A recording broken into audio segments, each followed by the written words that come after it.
Indira Ampio a été sacrée Miss France 2023 le 17 décembre 2022 à Châteauroux. Une folle aventure pour la jeune femme de tout juste 18 ans, qui ne porte sa couronne que pour certaines occasions. Chaque année, des milliers de jeunes femmes rêvent de devenir Miss France.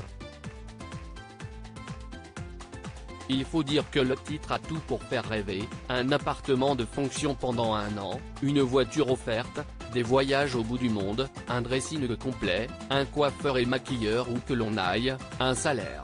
Difficile de faire la fine bouche face à de telles conditions.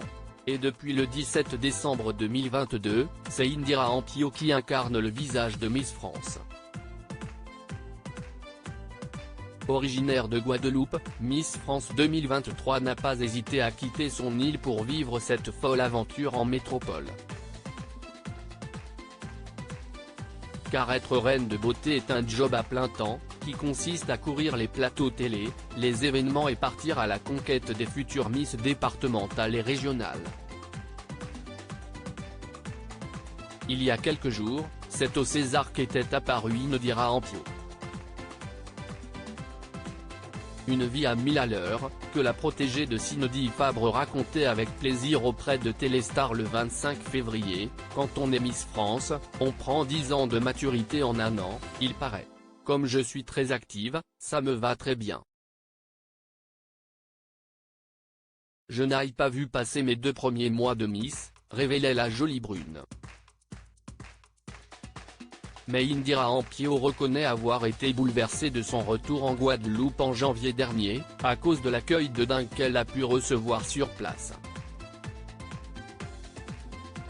Indira Ampio s'explique sur Instagram. Pour Indira, devenir Miss France était un moyen pour elle de réaliser le rêve de sa maman, qui a concouru à l'élection de Miss Guadeloupe en 1998, elle a fini première dauphine. Elle a participé à d'autres élections comme Miss Caraïbes, mais n'a jamais pu concourir à Miss France. Elle avait gardé les cassettes VHS du concours, son écharpe bien sûr, et puis les albums photos. En étant petite et en ayant grandi au milieu de tout cela, j'ai eu envie d'y participer. C'était un rêve de petite fille, j'étais éblouie et fan de ma mère. Si est une bombe atomique, il faut l'écrire, confiait-elle à France Inter. C'est donc avec fierté que la jeune femme porte son écharpe et sa couronne. Mais attention, pas tous les jours. Sur Instagram, ce samedi 4 mars, Miss France 2023 a expliqué pour quelles occasions elle doit les porter. Je ne mets l'écharpe que lorsque j'ai des sorties officielles et la couronne est réservée pour les élections et les JT, a-t-elle répondu à un internaute. Reine de beauté, mais aussi d'humilité.